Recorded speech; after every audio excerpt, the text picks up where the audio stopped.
Charlotte, Peter Parker, Sheila, Madam Web. Wait, can we use that one? The Aunt May version from the cartoon. Whatever this is. Like, seriously, is he a werewolf? Is he a Spider-Man? Is he a Spider-Man wolf thing? Let's talk about spider folk. We basically have 3 flavors. Driders, which are cursed, flesh-warped creatures that are just kind of mashing the human and the spider bits together into one crazy abomination. You get your Peter Parkers, which are people with spider powers but no real spider visuals. And then you got the Anadi from Pathfinder, where you're essentially a giant magical talking spider that can turn themselves into a human and eventually blend the two together. You could play something like Shelob, which is essentially just a giant smart spider with no humanoid shape, but at that point you could just play a polar bear, and if that's an option, you should just always do that. For the Anadi specifically, these 2 forms are a big part of how you play them. You can take a feat at level 5, which gives you the hybrid form, but if you don't take that, you're going to be something more like the Kitsune, where you have 2 forms continuously through the whole game that you can freely switch between at an action speed. So let's talk about what makes the spider folk a spider folk. Multiple limbs, or legs, depending on how you want to look at it. While you're in your spider form, you do spidery things like have lots of legs, spin webs, and bite people. While in your human forms,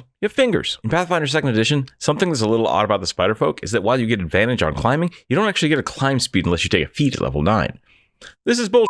I think they did this to help out the DMs so that people can't break the game really early on with things like flight. And there's a lot of flying creatures that don't have flight at level 1. But I don't really see that being an issue. As Pathfinder has stated, this is completely up to DM's discretion. If you think the creature should have flying, give them flying. So for D&D and Pathfinder, I'd say your spider form starts off with a 25-foot climb speed, and then at level 9 you can double that speed if you take the feat. Moreover, this is the case if you look at any of the Anadi NPCs. If you want to wield multiple weapons or attack multiple times in a round because you have multiple limbs, so you're definitely going to need hands and fingers. And this is where the human form and hybrid form come into place. Taking the hybrid form at level 5 allows you to use your spider abilities while in a humanoid form, but you are kind of blending the. So that's really up between you and your DM about what you're going to look like and what you can actually do. Because if you're in spider form, your natural attack is your bite. You can't use weapons. If you want your hybrid form to have multiple limbs so you can attack multiple times, the Thri-Kreen already have something like that, and basically you're just going to be doing multiple offhand attacks, or if you're playing Pathfinder, it's going to be the multiple attack penalty works either way, so it doesn't matter how many arms you have. But the thing about the Trox as well is that they can have the grappling effects, so maybe in spider form you get bonuses to grappling just because you have multiple limbs, but you don't have the fingers and dexterity again to wield weapons. Now if you're a monk, I think there might be an argument there, but that's just going to be a lot of like pat, pat, pat, pat, pat, pat, pat, pat, pat, pat, flurry of toes. Webbing. Much like the climb speed, there seems to be very little about crafting a web or hanging onto it, but you can take the feat Web Weaver, which allows you to craft basic items out of web as cheap consumable items that degrade over time. But this has a gold restriction on it, which makes things like nets and bolas and weapons and long, large ropes kind of out of the price range of it. I really think you should get something like a trap or a snare crafting as a free feat if you take the Web Weaver feat at level 1. Because rules as written, those all start at 3 gold, and that makes them out of range for the Web Weaver feat again, which is kind of stupid and useless. Another option is the Web Walker feat, which gives you advantage against snares and enfeeblements, but I really don't see why these aren't clumped together. If you're good at web, you should focus on your web. Once again, I kind of think that your spider form should have this natively, because you're a spider. Additionally, at level 13, you can cast the spell Web every 10 minutes, but only at level 2, which makes no sense to me at all. If you're a character that wants to be a web-based spider character, I don't think you should be doing the Spooderman pew pew pew levels of shenanigans. Being able to naturally craft webs for climbing, traps, and alarms seems completely reasonable to me. And just as a side note, it says every 10 minutes, which is basically every time you take a short rest. Web Hunter is a great example of this,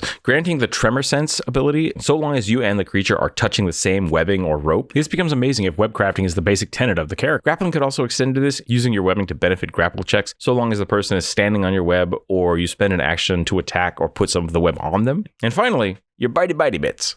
The spider bitey bits? Itty bitty spider bitey bits? The itty bitty tiny Anadi body bitey bits? Nope, that's going to kill me. All Anadi have venomous bite while they're in their spider form, dealing an additional d6 damage and applying a flat-footed condition or clumsy on a critical. If you're playing D&D 5e, you could just apply the poison effect, but I like the additional damage instead of the poison effect because the D&D poison effect is kind of stupid. And if you so choose, because you're not weird enough as a spider, you can take caustic nectar at level 1, which gives you a specialized gland inside your throat which can produce acidic nectar which you can spit at long distances.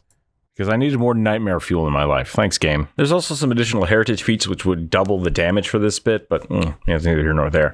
If you really want to go down the bite route, you can also become a snaring Anadi, which gives you hooked fangs, so that every time you bite, you also get a grapple trait with it. I think that goes really well with the spider arm goobly goop. Let's talk about fingers.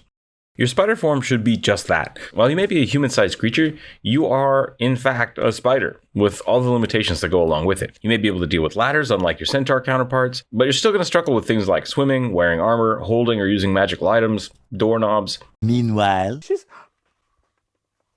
Guys, tarantulas can swim, and they swim really, really good. Well, that's terrifying.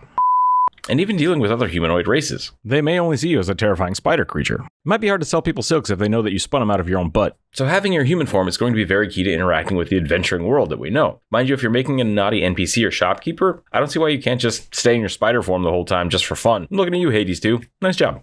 This becomes a lot less complicated when you have the hybrid form, but because this is a polymorph effect, you essentially are either a spider or a person. And while you're a person, you can wear armor, you can hold magical items, and you can kind of store stuff that way when you polymorph. Things that are stowed in a bag probably should stay in that bag. A spider with a backpack is awesome. I love that idea. And I keep saying human form, but the adaptive Anadi ancestry allows you to take a different ancestry feat instead of human. So you could be a gnome, or you could be, I don't know, a Garan or something, which is kind of cool because you also get the adapted ancestry feature, which allows you to take one of their ancestry feats while in that form. And while we're talking about polymorphing and things, I just want to talk about the polychromatic Anadi, which essentially allows you to be a little jumpy spider where you can dance and you get bonuses in performances, which is awesome. And I love that. And that's the best thing I've seen so far. So get out there, climb some walls, do a little dance, make some web, have a good time. Thanks for watching.